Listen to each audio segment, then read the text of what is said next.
Pelaku verbal dalam konteks bimbingan dan konseling mencangkup cara seorang konselor dan konseli berkomunikasi secara lisan.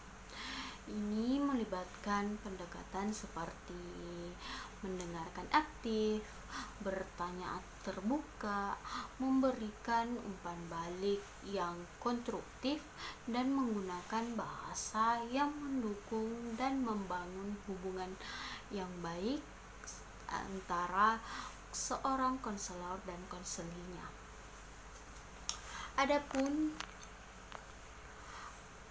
Adapun beberapa jenis perilaku verbal yang telah saya sebutkan tadi, yang pertama itu mendengarkan aktif. Mendengarkan aktif ini seperti mencerminkan, mengulang, dan merangkum apa yang dikatakan oleh konseli untuk menunjukkan pemahaman dan empati. Contoh katanya itu seperti, saya mendengar apa yang Anda katakan tentang perasaan Anda merasa cemas.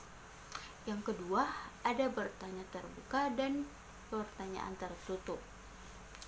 Pertanyaan terbuka ini untuk mendapatkan informasi yang lebih luas, dan pertanyaan tertutup untuk mengklarifikasikan atau mempersempit fokus pembicaraan. Contohnya pertanyaan terbuka saja ya, katanya itu seperti ini: apa yang membuat Anda merasa cemas dalam situasi tersebut? Yang ketiga, ada umpan balik. Memberikan umpan balik atau memberikan tanggapan yang konstruktif dan mendukung terhadap pemikiran, perasaan, atau perilaku konseli. Contoh katanya itu seperti ini: saya menghargai keberanian Anda untuk berbicara terbuka tentang perasaan Anda. Yang keempat, ada menggunakan bahasa yang membangun, menggunakan kata-kata yang membangun dan mendukung dan menghormati konseli ini, serta menghindari bahasa yang menyalahkan atau menilai konseli. Contoh katanya itu seperti ini: Anda melakukan pekerjaan yang hebat dalam menjelaskan perasaan Anda. Itu menunjukkan keberanian Anda dan kejujuran Anda. Yang kelima, yaitu memberikan penjelasan, memberikan informasi, saran, atau panduan dengan cara yang jelas dan dapat dimengerti oleh konselinya ini. Contoh katanya seperti ini: berdasarkan pengalaman saya, terapi kognitif perilaku dapat membantu Anda mengelola rasa cemas Anda dengan lebih baik. Yang keenam, yaitu mengajukan pertanyaan reflektif. Mengajukan pertanyaan yang mendorong konseli ini untuk merenungkan pengalaman, pemikiran, atau perasaannya lebih dalam. Contoh katanya itu seperti ini: bagaimana Anda merasa ketika menghadapi situasi tersebut? Yang ketujuh, menggunakan teknik komunikasi verbal dan non-verbal, seperti yang saya jelaskan ini: mengatur intonasi suara, ekspresi wajah, bahasa tubuh, dan gerakan lainnya untuk mendukung komunikasi verbal dan memperkuat pesan yang disampaikan. Contohnya, menunjukkan keprihatinan dengan menggunakan ekspresi wajah yang empati dan menganggukkan kepala secara mendukung cara klien berbicara.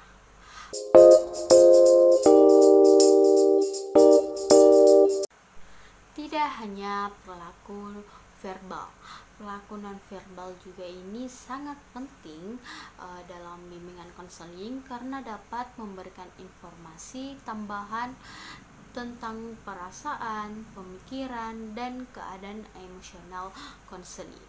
Ada beberapa jenis perilaku nonverbal ini dalam konteks bimbingan dan konseling. Yang pertama ada ekspresi wajah. Contohnya itu termasuk tersenyum. Senyum untuk menunjukkan dukungan atau persetujuan, sedangkan kerutan dahi untuk mengekspresikan kekhawatiran atau kebingungan. Yang kedua ada bahasa tubuh. Misalnya duduk dengan sikap yang terbuka dan santai dapat menunjukkan keterbukaan dan kenyamanan konseling. Sedangkan bersandar ke belakang atau melipat tangan ke dada dapat mengekspresikan ketidaksetujuan atau pertahanan. Yang ketiga ada kontak mata. Menatap mata konseli dengan penuh perhatian dapat menunjukkan ketertarikan dan kehadiran, sedangkan menghindari kontak mata dapat mengekspresikan ketidaknyamanan atau keengganan. Yang keempat ada ton dan intonasi suara.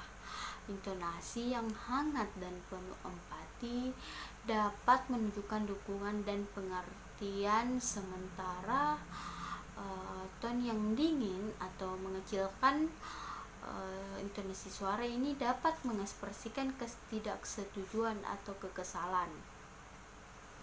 Yang kelima ada jarak tubuh.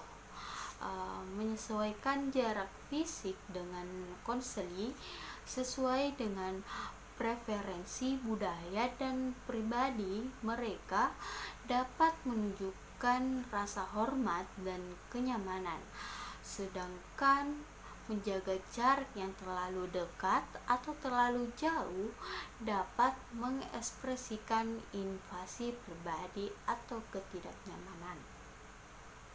Yang keenam ada gerakan tubuh. Menanggukkan kepala secara teratur atau mengangkat bahu sebagai tanggapan dapat menunjukkan pemahaman atau kesepakatan.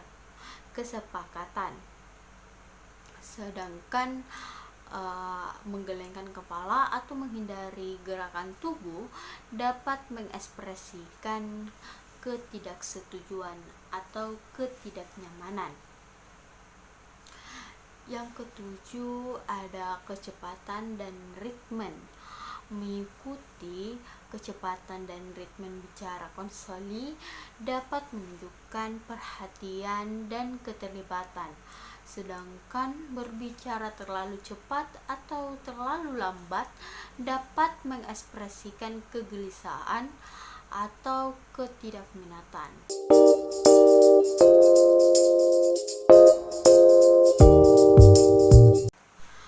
Komunikasi verbal dalam bimbingan dan konseling merujuk pada pertukaran informasi menggunakan kata-kata baik lisan maupun tertulis antara konselor dan konseli.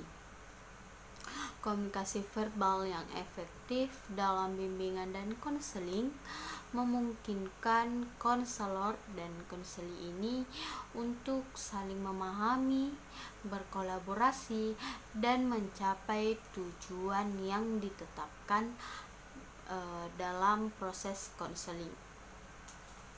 Sedangkan komunikasi nonverbal dalam konteks bimbingan dan konseling merujuk pada pertukaran informasi tanpa menggunakan kata-kata, melainkan melalui ekspresi wajah, gerakan tubuh, bahasa tubuh, intonasi suara, dan elemen nonverbal lainnya. Komunikasi nonverbal ini dapat sangat memengaruhi dinamika interaksi antara konselor dan konseli dalam bimbingan dan konseling. Oleh karena itu, memahami dan menginterpretasikan sinyal nonverbal dengan tepat sangat penting untuk memperkuat hubungan dan meningkatkan efektivitas konseling. Selanjutnya saya akan menayangkan video tentang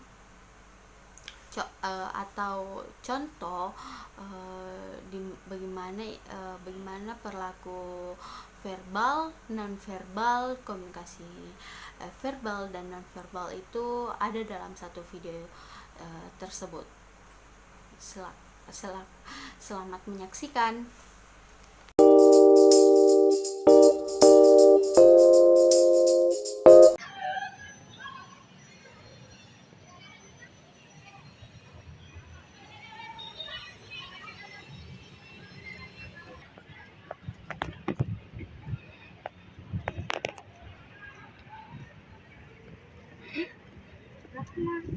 Apa nak bikin di situ, Dik?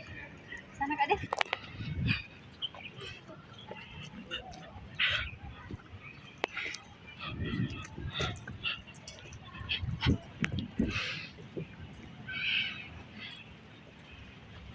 Hai Rahma.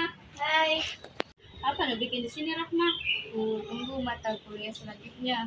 Oh, masih ada mata kuliahmu? Masih ada 2.